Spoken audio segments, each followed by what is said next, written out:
So, what would happen if Disney revoked EA's Star Wars license? Well, there has been a number of people online and in the news talking about what's been happening over at EA in the last year. The dreaded loot box system caused controversy over monetization in the game and the amount needed to progress, leading to Disney to step in and have a word with EA and iron out what the damage had been made to the Star Wars brand by the loot crate mess.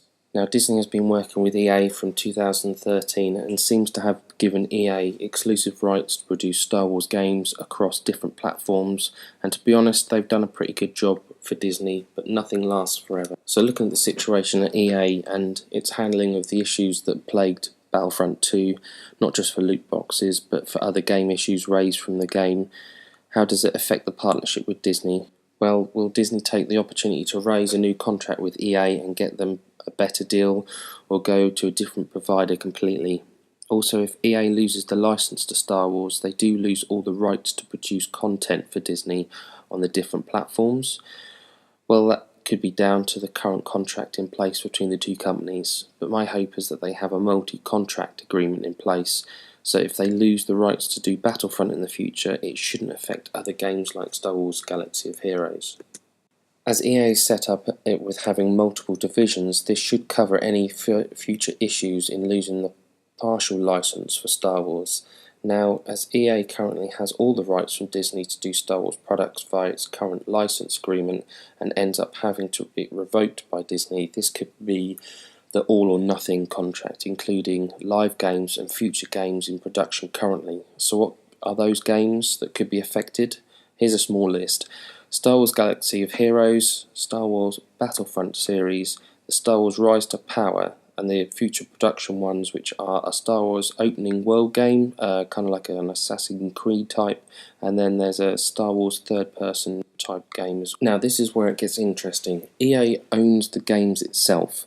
Now, they don't own the image or the names on the characters, but every bit of programming and creation that's gone onto the game is an intellectual property of EA.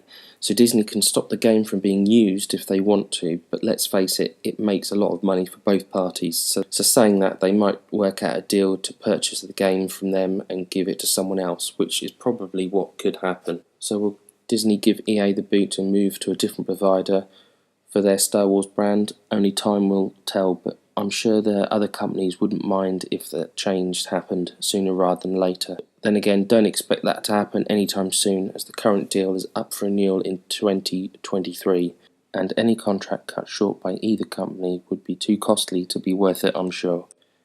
Now, there is another option that I've not heard of before as of yet, and that's Disney buys EA. Hell, it's not like they haven't done this before. They have all the other sections covered, for example, TV networks, movie studios, publishing companies, etc. Yes, they have sections of subsidiary companies that do video games, but not on the level of EA are doing at the moment, and this would make sense and just take over EA, a successful, profitable company with all the sporting games and other companies owned by EA like DICE and BioWare. I wouldn't put it past Disney to make a move just to buy EA outright. So you heard it here first. Will Disney buy EA in the future? Thanks for listening. Talk again soon.